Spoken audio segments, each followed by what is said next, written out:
Hi, I'm Ilona Gorelik, guest host on Living 365 TV today. It's time to stop waiting and start living 365.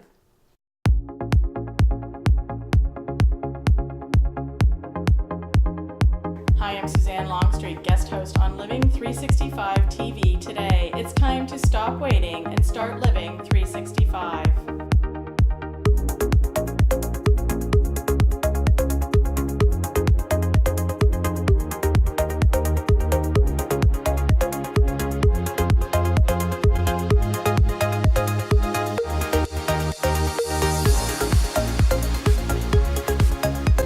Hi, I'm Priya Ali, host of Living 365 TV. It's time to stop waiting and start living 365. Welcome to Living 365 TV. I'm your host, Priya Ali.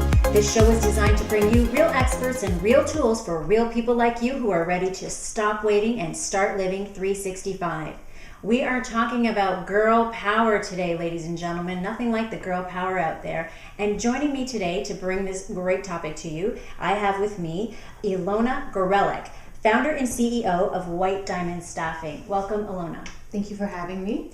Also joining us today is Suzanne Longstreet. Suzanne is a business and clarity coach and the founder and CEO of Pinkpreneurs. Suzanne, welcome to the show. Thank you. I'm excited. I see that you're sporting the pink from the Pinkpreneurs. Yes. I actually had met Suzanne about a month or two and a half ago, and when I saw her today, I was like, oh yes, you're the pink lady. That's right, I remember. So thank you for coming and bringing a little bit of pink with you. Thank you. Now, ladies, girl power. Now, we're not here trying to run a feminist movement or anything like that, but what I really want to talk about more to do with girl power is the fact that sometimes as women I find we're not supporting each other. We're lacking in the sisterhood, so to speak, and the claws are coming out. And I find simple things like even getting dressed. A lot of times we think we might get dressed to impress men. I really don't think men give a crap what we wear as long as we're pretty and we're friendly. I think they're okay with that. Or I think that a lot of times we get dressed for other women. Like, what do you think about that? To be honest with you, in this industry that I'm in, men really don't care how women look as long as you look presentable and you have a great personality. Yeah. It's all about the personality at the end of the day. Right. And describe your industry a little bit. Well, I work a lot with private events and corporate events and all kinds of clientele asking me, I need a specific look for different events, and if it's a wedding, I need a different look. I need a blonde girl, I need a brunette girl. It never ends. Yeah. It just never ends, and I need to make them happy and get them what they want, right, at the end of the day. Yeah. And How do you feel about that, being asked to send somebody not based on their qualifications, right, Suzanne, but based on their look? How do you feel about that? I'm so used to doing it for so many years now that all I do is please them. And I mean, these girls, they're all stunning girls and beautiful bodies and all confident and all smart and educated. So I have no worry. I get it done. Get it done. Ask what they ask for. Get it done. For. Yeah. Yeah. And how do you feel about hearing something like that people ask for? As someone who promotes Pinkpreneurs and really empowering women, how do you feel about hearing that there's an industry where people are requested based upon the color of their hair or their look? Yeah, and I have a background in human resources. So okay, so do I. That's interesting. Yeah. So I'm curious as to what is the client looking for from you? What is it? So why are they particularly asking for a blonde hair or a brunette? You know what?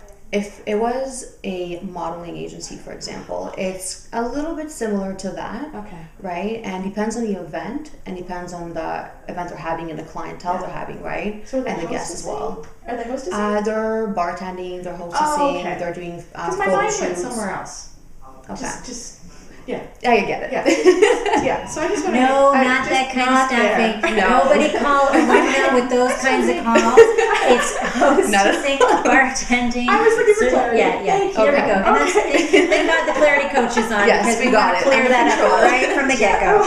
Yeah. Okay, so that makes sense. Mm-hmm. So but it's interesting that they are looking for. I want a blonde bartender, or she has to be 6 foot or 5'2" or whatever. So, and rather than her skills and her abilities to make cocktails, or her abilities to greet clients and speak the languages that they need. At times, I mean, clients do care more about, you know, what they can do and what they can provide and their personality.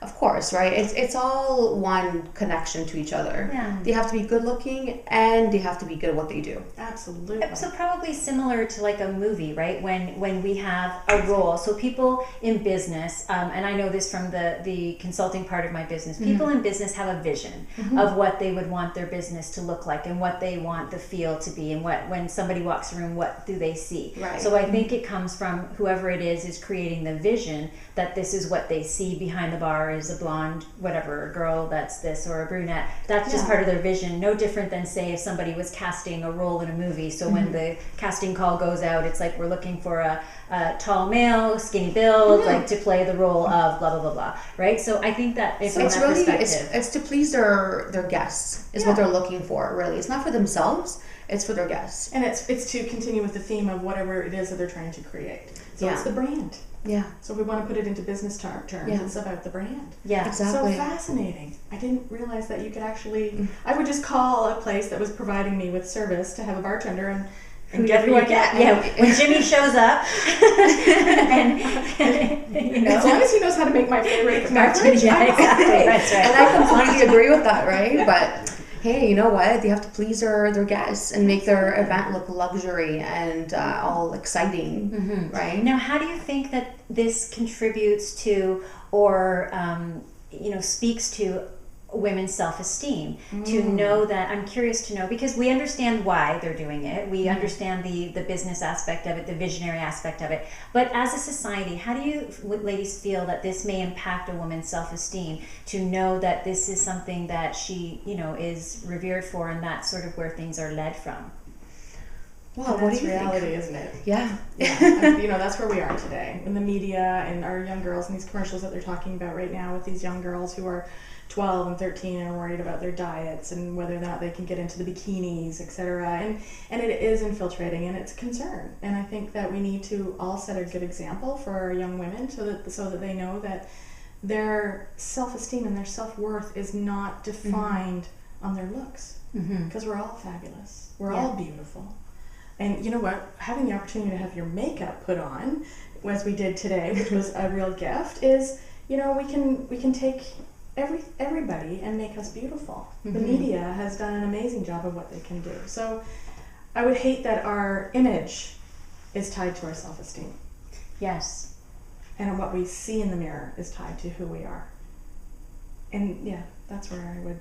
And so that's interesting, because one of the reasons that I've done a lot of work recently and done some extra training is to help people to move them past their self-esteem issues so that they can really truly look at themselves in the mirror and see themselves as beautiful no matter what.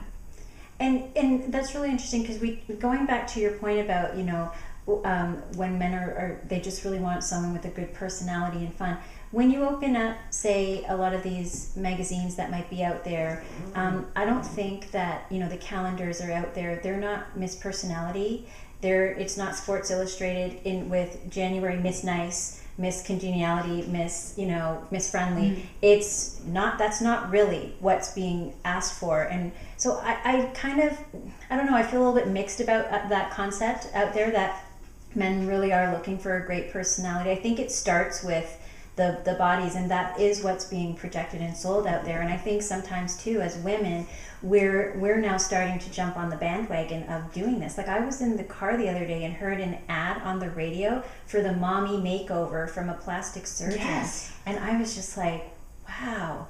So this is, and I don't know how I feel about that, because I'm thinking, okay, well, it's empowering that women can do something about their body if they, you know, if they feel that that's the thing, but that it's so widely accepted that we've come to a place of saying, you know what, no problem. If you've got some weight from having children, or, you know, the gravity of aging has done this to you, no problem. it's horrible looking. We understand it's horrible looking. We think it's horrible looking too. Now you can go, and it's a radio ad, whereas before it used to be something that you did in a hush hush way and nobody talked about it. So I'm wondering too, like, how do you ladies feel about that sort of thing? And do you see it in the industry? You're a smidgen younger than I am, so I'm wondering, do you start to see that in your face and your age range of people? I don't know, little squirts of, how does it start? Little shots of Botox here and there. Like, do you see that?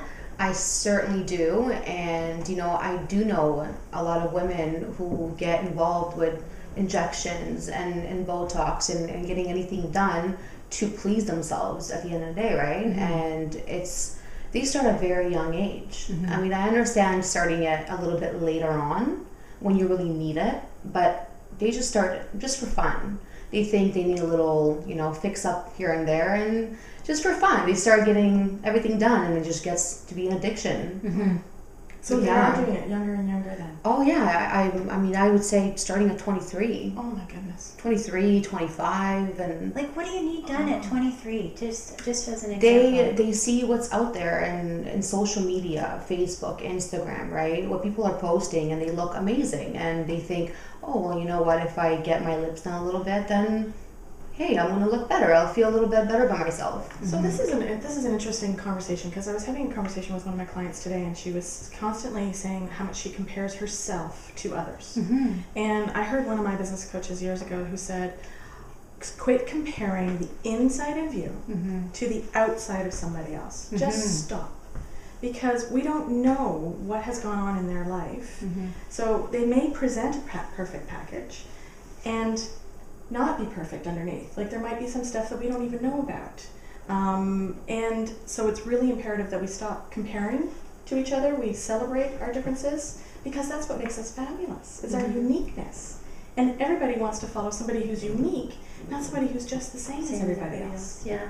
And I think too, it comes down to what we have come to define beauty as. Like, if you look at over the years, what was considered beautiful as a woman, it shrunk a whole heck of a lot. It's gone a lot bigger up here, and a lot bigger down there. It's a lot more sucked in here, and a lot plumper out there, right? So I'm thinking, if you go back to sex symbols, back to, like, when you look at Marilyn Monroe's body, how can anybody look at Marilyn Monroe and think she's not sexy? But I don't think her body type actually resembled what would be in a magazine right now. No, and it's interesting, because I read somewhere, I don't know if this is true or not, she's a size 16. Yeah. I will share with you, I'm a size 16 right now. And while I feel fabulous, many would consider me quite overweight.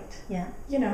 And also, let's just talk about my hair for a second. Well, it's not colored. It's not colored? No. That's a beautiful color. Thank you. It's actually in right now. I see women dyeing their hair gray. And it's so interesting, though, because I just gave up the fight to go to brunette. I was having to constantly do it. And yet there's some people who said, oh my goodness, like, why are you silver? Like, why would you do that? And don't you want to cover it up? And I'm like, and I honestly, I was just tired of fighting it.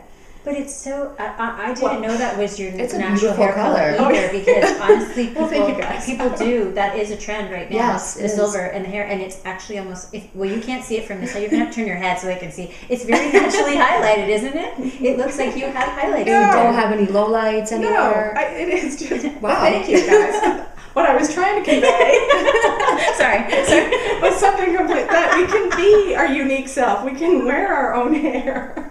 I'm wearing my own hair color too. Lucky you. I don't dye it. So you and I both. We won't go here. I don't even remember my natural hair color, but let's wear it. But yes. Celebrate your uniqueness. But I do understand what you're saying is definitely about celebrating uniqueness. And I think that what's happening is we're so quick to take on what society's definition of beauty is, and that's the whole thing. What is beautiful these days? I see the beauty in every woman. I love to use the word goddess when I refer to a woman, because I actually can see the beauty in every single woman I meet. I love that. And it hasn't, it does have to do with her outer appearance. It isn't, I can't imagine looking at a woman and saying that she's unattractive, because there's always something about a woman that has a natural beauty to it that I think if you really look into it, to me it's maybe defined differently than what magazines and society and agencies will consider attractive.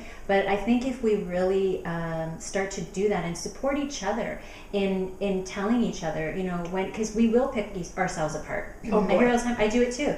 I mean, I'll be perfectly honest. You walked in the door and I'm thinking, oh my God, she's so gorgeous. And I'm thinking, oh my gosh, they're going to put me right next to her. So thank you. At the same time, I did this thing in my head and thought, however, you are significantly younger than I am, and I have had 4 children. Oh my gosh, so I'm thinking, good for you. I feel okay. Good I'm for like, you. Yeah, Beautiful. So thank you. But the point is the comparison, right? It's never, and also when you walk in the door, because I don't want it to feel that way.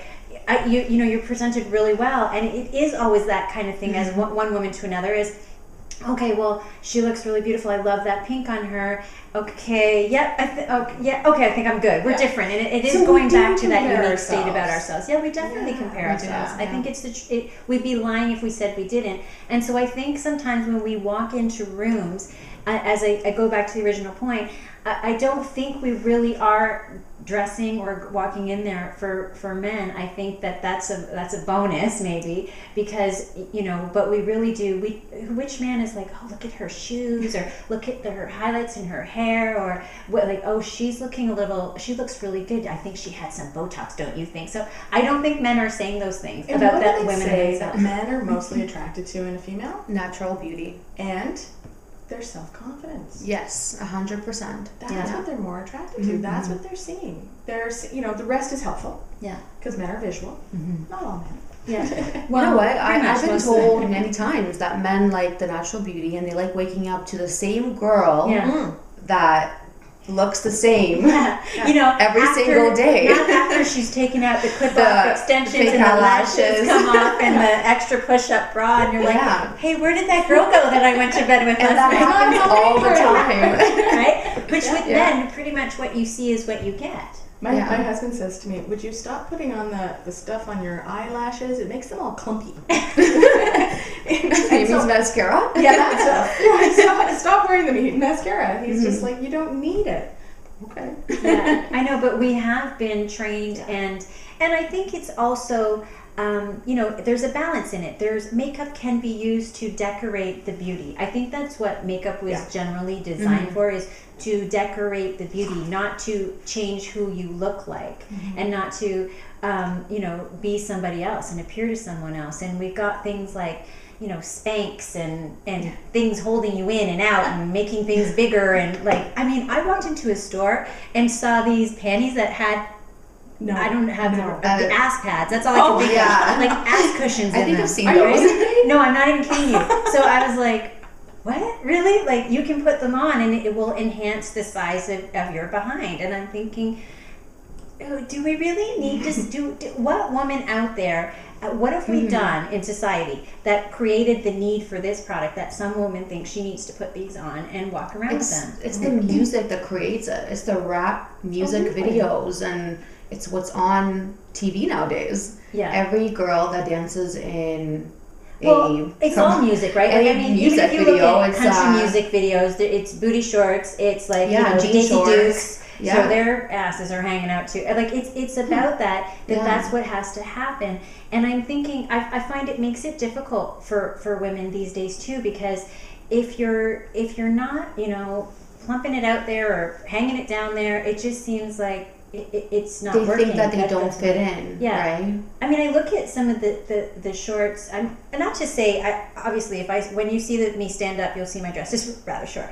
But there's some things that I look at and thinking, I don't think that all of my parts can be covered with this item of clothing. I'm not sure how that's going to work exactly. So it gets to a point where I just think we're through fashion and things like that. And I totally love fashion. I love using my own sense of style. But when you look at how things have to be portrayed, I don't know that it really allows women to be at their finest and really be able to bring to the surface who and what we really are. I think my bigger concern is not for the people who are in their 20s, 30s, and beyond, but for the younger kids growing up. I have two nieces that are 15 and 16. And good news is they have their heads screwed on straight, and they are all about, they're into sports, and they have very good self-esteem and self-confidence.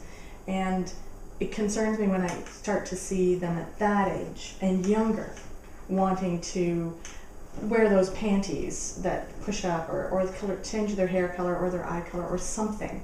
Because everybody needs to understand how beautiful they are and enhance what they have. And it goes to everything about them, even, and I'm going to bring it over to the business side and what I do and say, even in their business. So you have skills and gifts. You have skills and gifts that we need to show light in the world. I have different skills and gifts than you guys, and we need to all celebrate those.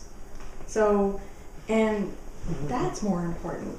Absolutely. I agree, yeah. But I think too, from the point of self-esteem, like it comes back to what leads them in that time frame of their growth. What's bringing them to that place of needing to reach out externally for something in order to say how they feel inside? I was just thinking about right? that. Yeah, you know what? It starts at a very young age for some young girls, and they hit the age of 14 and 15, and they start looking around their high school and their girlfriends, and their girlfriends may have, lighter eyes, and they get attention from, I would say, guys or girls, right? And they just start thinking, oh, she's beautiful, well, why am I not? Why do I not have this? And they start judging themselves very, very intensely.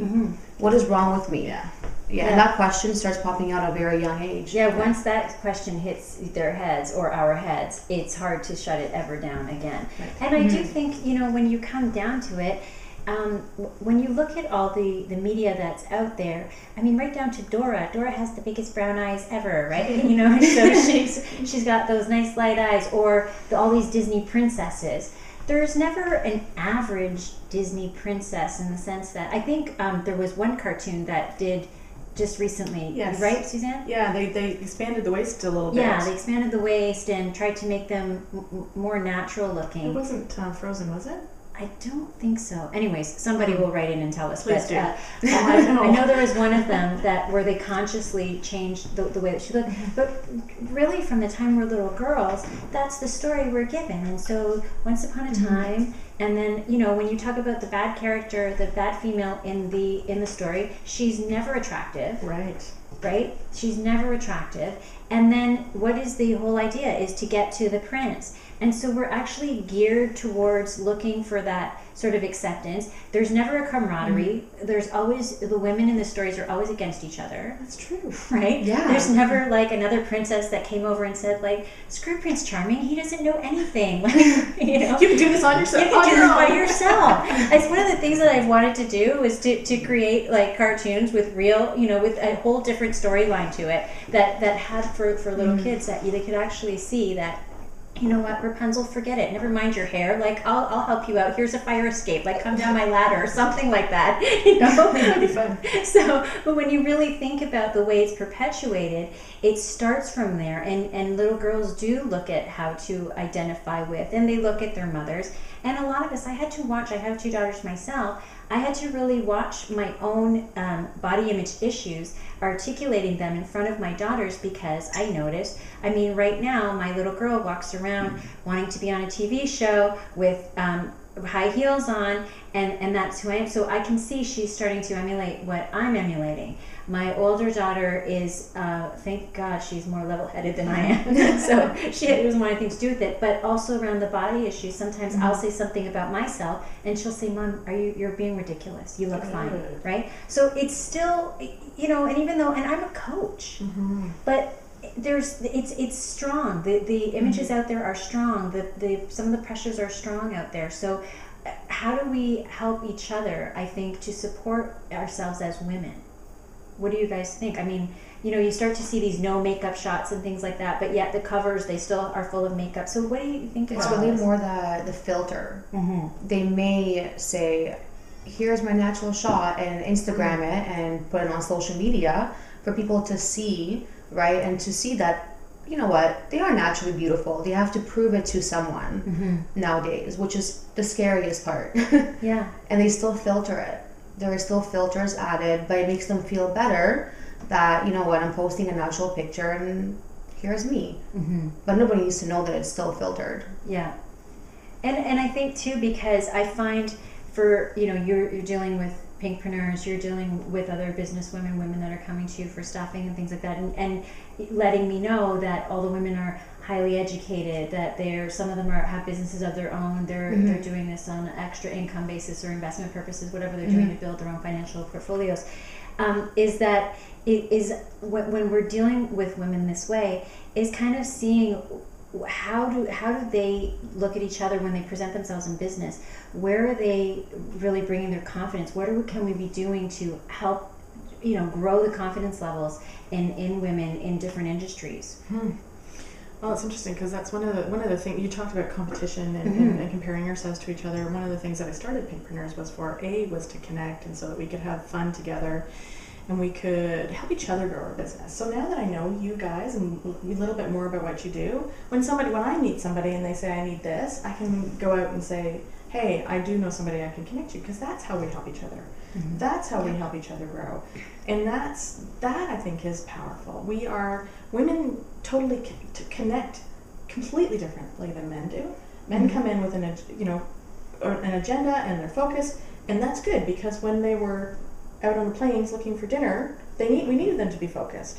Women are in community, so we are looking to talk as much as possible and help each other and understand what we do. And so I think it's all about really looking past the looks and getting into understanding the soul and the soul contract, and then seeing the goddess within, seeing the magnificence within them. So then that's how we help each other.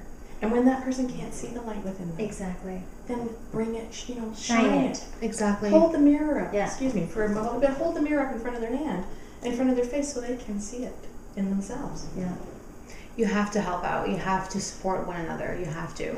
And the more you support and the more you show that you care, and you know, not only help yourself, you help the women around you and the business owners and entrepreneurs and everybody. Yeah. You get more out of it. You get more appreciated and more respect from them. It's true, and I don't think it's. I mean, I know there's always an element of comparison, women to men, right? It's from the beginning of time.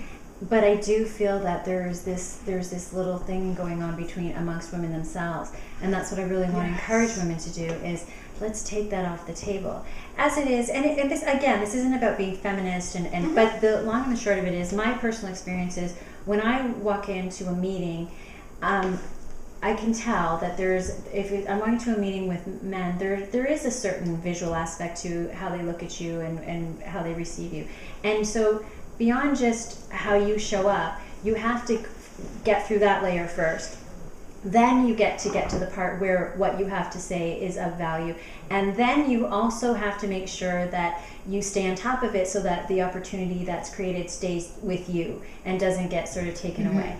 And again, I'm not trying to bash men here. It's not my thing to do.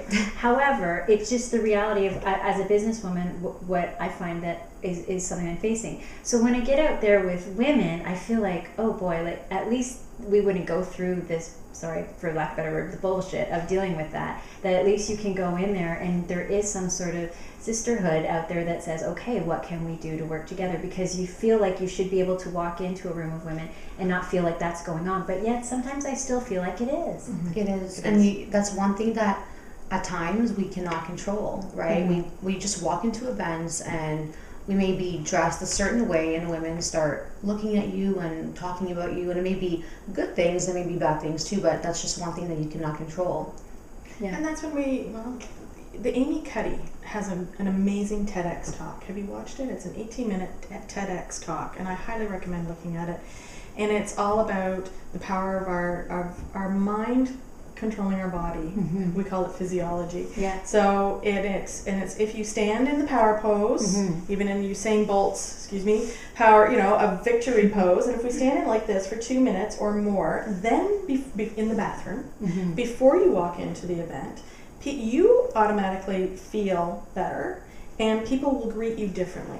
So if I can give you one little tip I would highly recommend Amy Cuddy, that 18-minute video, and then before you stand and do anything or walk into a room, people will react differently to you than if you are curled in on yourself and I don't even want to do it.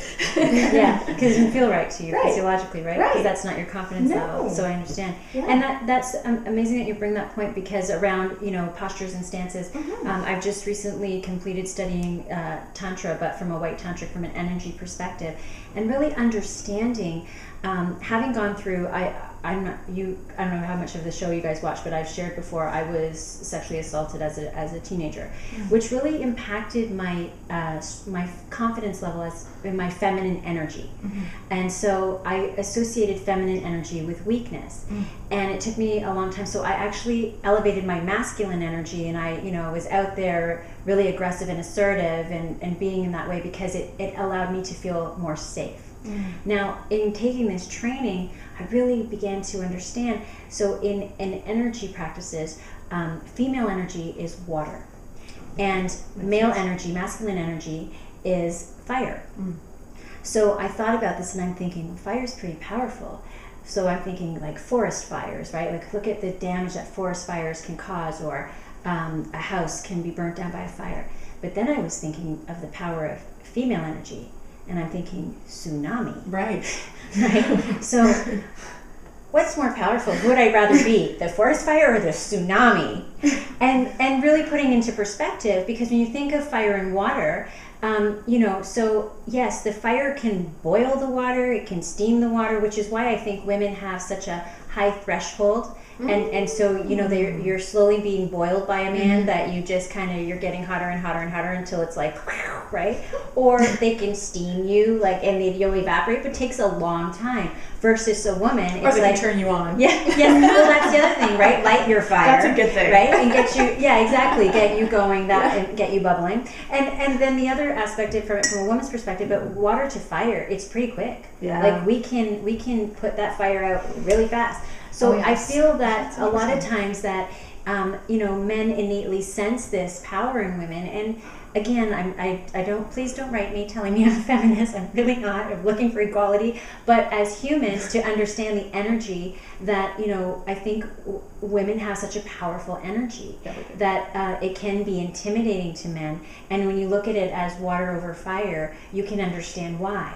And so what that allowed me to do for me was to create more balance and tune in more to my goddess energy, and actually use it more to my advantage. So I'm creating a program called Goddess Eyes, which is really to channel that goddess energy and allow women to know how to use it to create the balance and raise their own self-esteem and feel the power in being a woman, feel the confidence and wanting to share that with you and share that with you, so that we can unite, not for the purpose of overpowering men, but for the purpose of creating a more nurturing and powerful world. Of standing up. Yeah. And this is something new to me. I'm going to share that to you. I have been invisible for a long time. And I wasn't standing up. And I did have an abusive relationship years ago, and still was stuck in that, even though it was 20 years ago, stuck in that, and running an old pattern of, if I spoke up, it would equal pain, because it did equal pain. When I spoke up, it equaled physical pain, and I didn't. And so for me, I wanted to move forward and come out of being invisible, and I'm moving towards invincibility. And I think it's always a process, and you have to keep going, and you have to keep every day something. The universe is fantastic. It sends us another test to go, did you get over this one? Yeah. Because if you didn't, I got something else for you, Yeah, exactly. right? And moves you forward. So it's about women and standing up, standing in our power, speaking our truth, and just being fully in ourselves and loving who we are. Yeah, and generally speaking, when I have clients come in for coaching, my female clients, when I hear the things that they're saying about themselves to themselves, I'll often ask them, would you say that to your friend or your daughter? And they're like, oh, absolutely not. And I said, you wouldn't want you as a friend. the way you speak to yourself, you wouldn't want you as your own friend. So it is these things of, why are we saying things? Why are we treating other women or treating ourselves to start with the way that we would never treat someone else? And I think that's what takes our self-esteem down, because we do it to ourselves. Yeah, that's where it starts.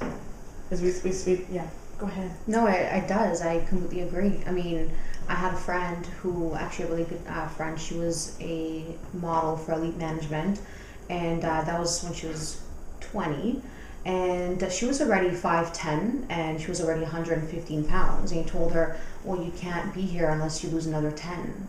So she became bulimic, she became anorexic, she became a binge eating disorder, and she had absolutely everything in order to reach that goal, right? She had to lose 10 pounds in order to maintain being a model. Yeah.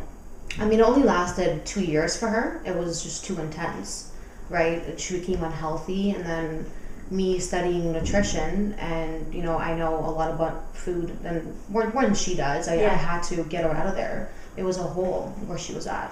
Yeah. So I'm glad she's good now.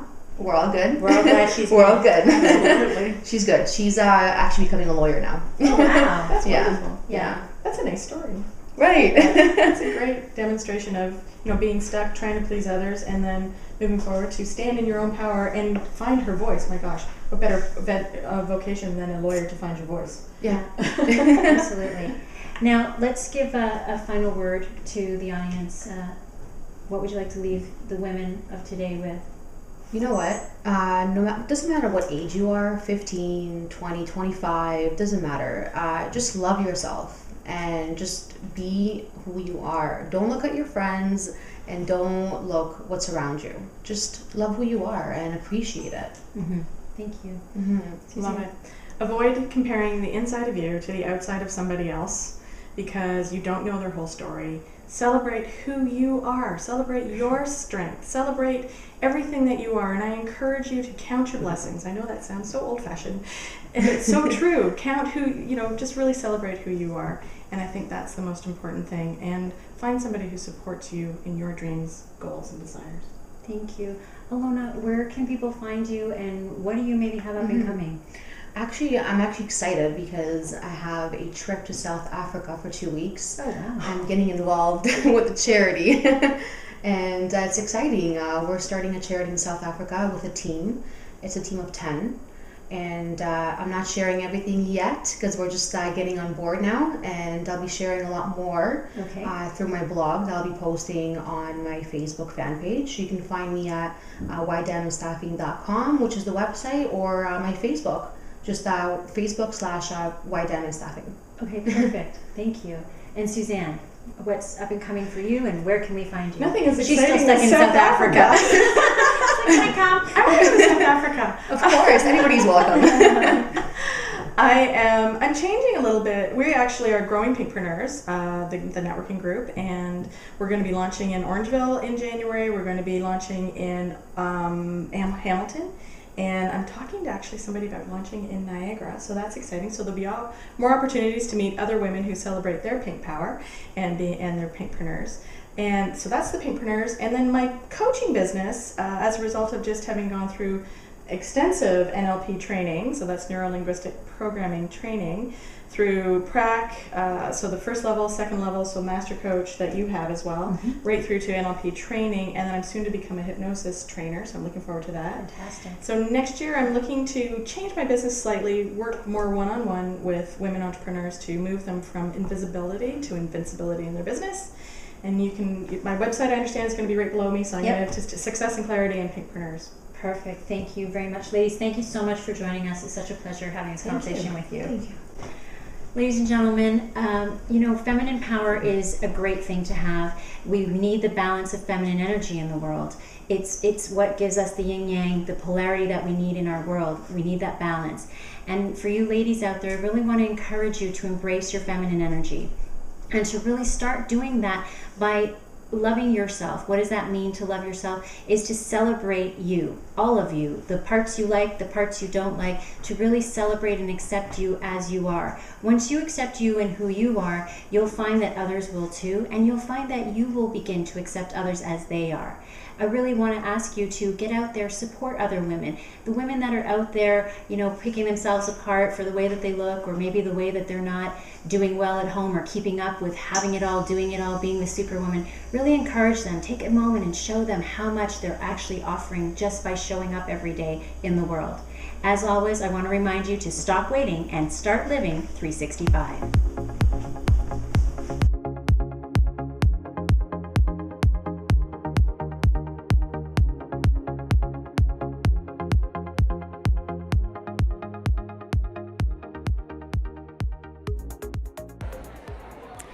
I'm here with the beautiful ladies from Abaton Integrative Medicine Clinic. Introduce yourselves for me. Hi there, I'm Ashley Masri, naturopathic doctor. I'm also a naturopathic doctor, Denise Handscomb. Hi, I'm Kelly Jean Wheeler. I have Kelly Jean Nutrition, and I'm a certified nutritionist. So the reason I wanted to stop here with these ladies is they are more than just naturopathic. Not that naturopathic medicine isn't enough, but they bring extras to the table. Tell us about that. So for myself, I'm certified in a therapy called neurofeedback, which basically helps to restore brain flexibility to those suffering with mental emotional issues. Wow, that's very impressive. Okay, and for yourself, Denise? Along with naturopathic medicine, I also am trained in hypnobirthing, as well as doula services and women's health. And as you know, we like to keep it mind, body, and spirit here at Living 365 TV, so they also have a nutritionist, which is what Kelly does. Kelly? Hi, so I focus a lot of my practice on finding practical ways to sustain a healthier lifestyle. A lot of people struggle with maintaining a healthy diet in the mornings with breakfast. I always recommend no-bake, freezable, high-protein, high-fiber items that can help you start your day healthy and feel great and feel like you're on track for the rest of the day. Fantastic. That's what I need. Yes. I'm always skipping the breakfast, so that's good to know. Now, where can we find you, ladies? So we're located at 235 Randall Street in downtown Oakville, at the corner of Randall and Dunn. And our phone number is 905-580-3333. Perfect. And on the web? www.abaton, so ABATONIM.com. Perfect. And if you got a little tip that we can give to the viewers today about, kind of what's going on in the trends that you're seeing in your practice? So definitely, especially in the theme of today, making some time to really develop a mindfulness practice, even if it's only 5 minutes a day, it really does make a big difference. And you can definitely see an overall balance in your life, whether it's stress, sleep, whatever your issue happens to be. And the thing with having a practice is it needs to be done regularly. That's why we call it a practice, ladies and gentlemen. So remember to use it every day. These wonderful women are available. Look them up. Give them a visit. The other thing that they do is a lot of education on site. They're very education focused, which I love because that means that you're not dependent upon them. They're going to educate you on how to carry this out in your day-to-day living. Thanks, guys, so much for joining us. And remember, stop waiting, start living 365.